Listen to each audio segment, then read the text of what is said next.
250 কোটি বছর পুরনো আরাবল্লী পর্বত ধ্বংস করে ফেলা হবে। সরকার অলরেডি আরাবল্লী পর্বতের হত্যাযজ্ঞ শুরু করে দিয়েছে। কিন্তু কেন? 20 নভেম্বর 2025 সুপ্রিম কোর্ট এক ঐতিহাসিক রায় দেয়। কোর্ট জানায় এই আরাবল্লীর যে শৃঙ্গগুলোর উচ্চতা 100 মিটারের কম, সেই সমস্ত পাহাড়ে মাইনিং করা যাবে। আর এক্সপার্টরা মনে করছেন এর ফলে 900 কিলোমিটার লম্বা এই আরাবল্লী পর্বতের প্রায় 90% ধ্বংস হয়ে যাবে। এমনকি জানলে আশ্চর্য হবেন, অলরেডি রাজস্থানের আলওয়ার জেলায় সমস্ত পাহাড় কেটে ফেলা হয়েছে। আর বলে দেই, এই আরাবল্লী যদি না থাকে তাহলে খুব তাড়াতাড়ি ভারতের রাজধানী দিল্লি, গুজরাট, হরিয়ানা, রাজস্থান একে একে মরুভূমিতে পরিণত হবে। এমনকি বিলুপ্ত হয়ে যাবে 200টারও বেশি প্রজাতির বন্যপ্রাণী। জলের জন্য হাহাকার শুরু হবে। ফুসফুসের রোগ, চর্মরোগ, চাষের জমি শুকিয়ে যাওয়া, এমন বহু প্রাকৃতিক দুর্যোগ নেমে আসবে। কিন্তু প্রশ্ন হচ্ছে, যেখানে আরাবল্লী ধ্বংস হয়ে গেলে এত সমস্যা হতে পারে, তাহলে সরকার কেন আজকের দিনে এই পাহাড়ে মাইনিং করতে চাইছে? এর পেছনে সরকারের যুক্তি কি? আর কেনই বা আজকের দিনে আরাবল্লীকে বাঁচানোর জন্য সারা দেশ জুড়ে প্রোটেস্ট হচ্ছে? নমস্কার, আমি রয়েছি মিঠুন। আমি কিছুদিন আগে একটা ভিডিও বানিয়েছিলাম আরল সাগর নিয়ে, যেখানে বলেছিলাম ঠিক কিভাবে সোভিয়েত ইউনিয়নের একটা ভুলের কারণে একটা গোটা সাগর শুকিয়ে গিয়েছিল, কিভাবে মানুষের একটা ভুলে নরক হয়ে গিয়েছে ওই এলাকা। আর আপনাদেরকে বলে দেই, আজ আরাবল্লীর সাথে যা হচ্ছে তাতে উত্তর ভারতে আরল সাগরের থেকেও ভয়ানক কিছু হতে চলেছে। তো চলুন আপনাদের পুরো বিষয়টা একদম সহজ ভাষায় নিরপেক্ষভাবে বুঝিয়ে বলি। এই আরাবল্লী রেঞ্জ হল পৃথিবীর সবচেয়ে প্রাচীন পর্বতশ্রেণীগুলোর মধ্যে একটা।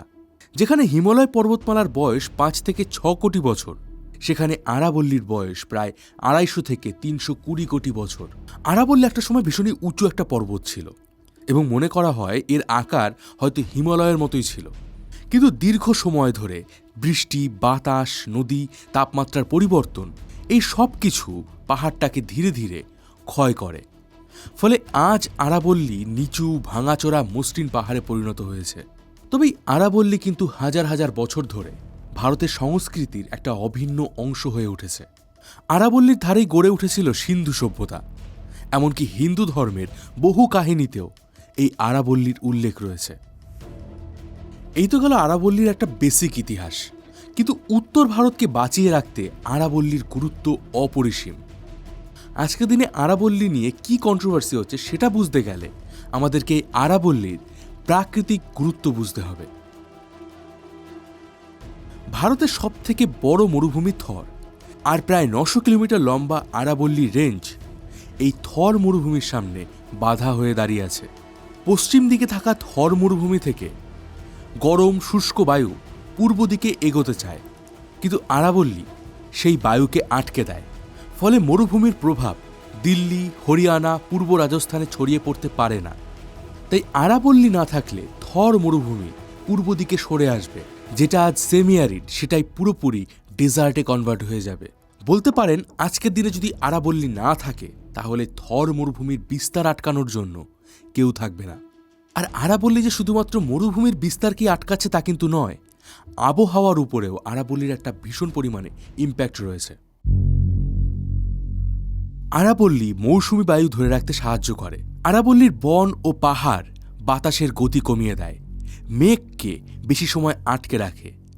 এর ফলে দীর্ঘ সময় ধরে বৃষ্টি হয় এবং মাটি জল শুষে নিতে পারে। তাই আরাবল্লী কেটে ফেলা হলে মৌসুমি বায়ু দ্রুত চলে যাবে, বৃষ্টির পরিমাণ কমে যাবে। আর এভাবে কয়েক বছর চলতে চলতেই দেখা দেবে ভয়ানক খরা। আরও একটা বড় ভূমিকা রয়েছে আরাবল্লীর।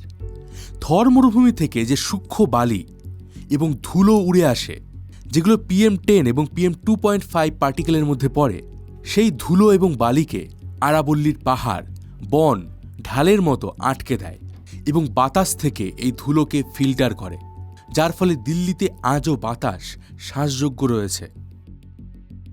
দিল্লিতে আজ বায়ু দূষণের মাত্রা 500 পার করে যাচ্ছে।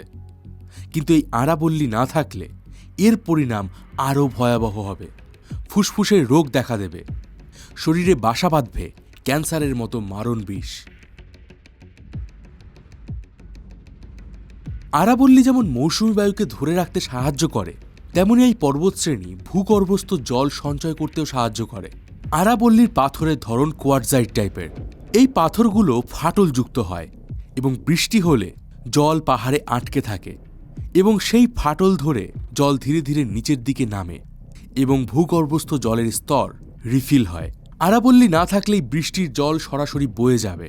গ্রাউন্ড ওয়াটার এবং ভূগর্ভস্থ যে জলের স্তর সেটা কখনোই বৃদ্ধি পাবে না, ফলে কুয়ো শুকিয়ে যাবে, টিউবওয়েল থেকে জল উঠবে না, আর শহরগুলোকে নির্ভর করতে হবে জলের ট্যাঙ্কের উপরে।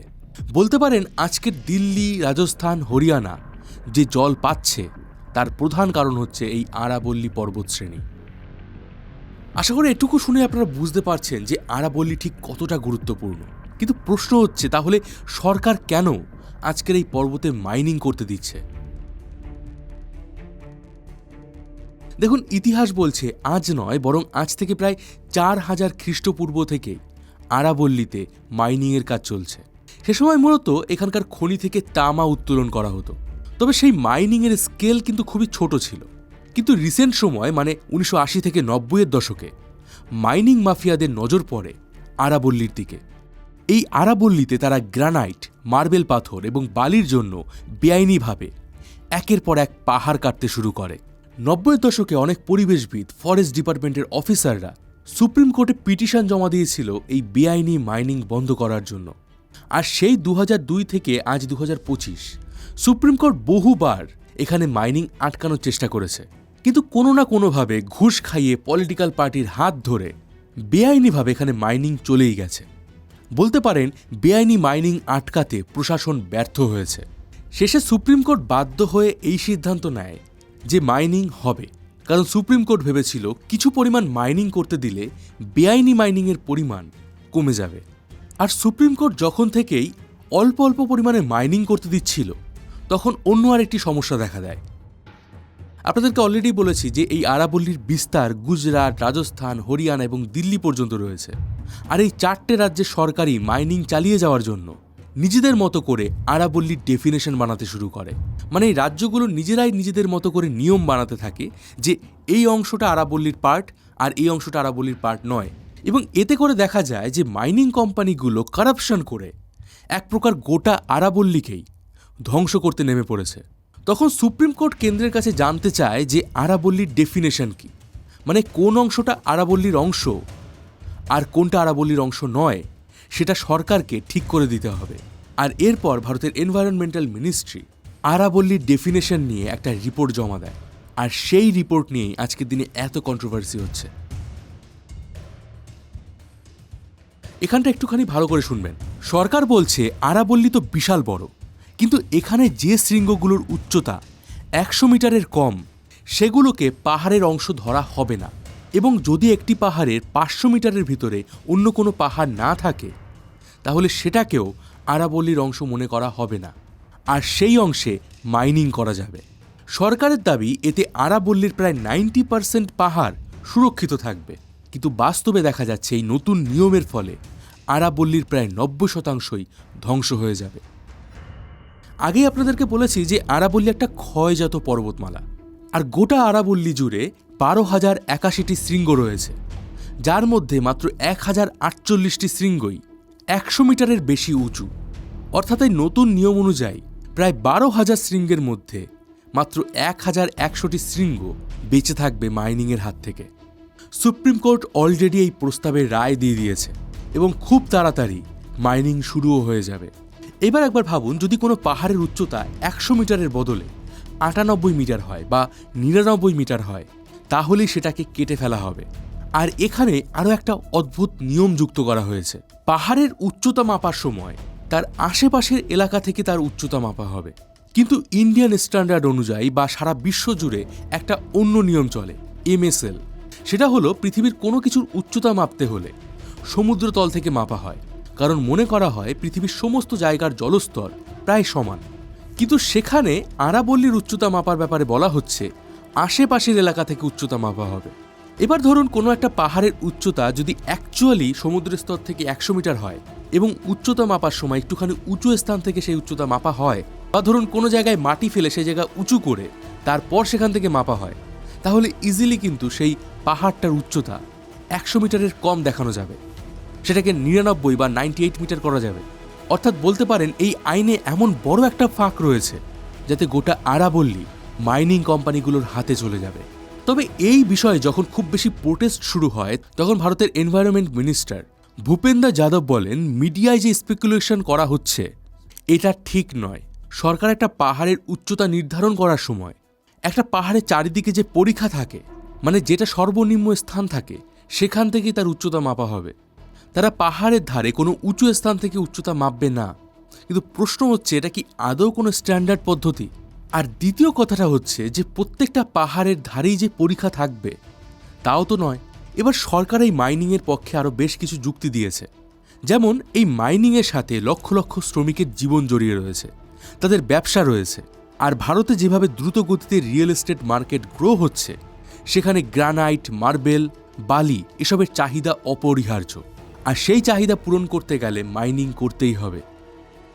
এবার একটু আগে আপনাদেরকে বললাম যে পরিবেশের জন্য আরাবল্লী ঠিক কতটা গুরুত্বপূর্ণ। তবে এই আরাবল্লী যে শুধুমাত্র পরিবেশকেই রক্ষা করে তা কিন্তু নয়। এই আরাবল্লী একটা ইকোসিস্টেম, যেখানে প্রচুর পশু পাখি বসবাস করে, যেখানে ওয়াইল্ড লাইফ করিডোর রয়েছে। যদি এইভাবে একের পর এক পাহাড় কেটে ধ্বংস করে দেওয়া হয়, তাহলে সেই পশু পাখির কি হবে? তারা কোথায় যাবে? যে পাহাড়ের উপর নির্ভর করে ওই এলাকার মানুষেরা বেঁচে রয়েছে, তাদের কি হবে? যখন থর মরুভূমি একের পর এক চাষের জমিকে গিলে খাবে, তখন সেই চাষিদের কি হবে? যখন খাদ্য সংকট দেখা দেবে, তার কি হবে? সময়টা ছিল 1730।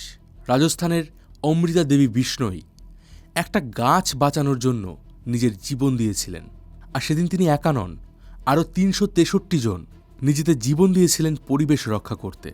আর আজ সেই দেশেই একদল মানুষ রাতারাতি গোটা পাহাড়কে গায়েব করে দেওয়ার পরিকল্পনা করছে, শুধুমাত্র নিজেদের মুনাফার জন্য। আর এখানে দুটো ভীষণই গুরুত্বপূর্ণ দিকও রয়েছে। দেশের অর্থনীতিকে এগিয়ে নিয়ে যাওয়া, আর অন্যদিকে রয়েছে পরিবেশ। আপনার কি মনে হয় আজকের দিনে আমাদেরকে কোনটাকে সাপোর্ট করা উচিত? কমেন্ট বক্সে আপনার মতামত অবশ্যই জানান। আর এই বিষয় নিয়ে আপনার যদি কোনো প্রশ্ন থেকে থাকে, কোনো কোয়ারিজ থেকে থাকে, তাহলে সেটাও কমেন্ট বক্সে জানাবেন। আমি এবং দর্শকরা চেষ্টা করব সেই প্রশ্নগুলোর উত্তর দেওয়ার জন্য। তো দেখা হবে পরের ভিডিওতে। ততদিন ভালো থাকবেন, সুস্থ থাকবেন।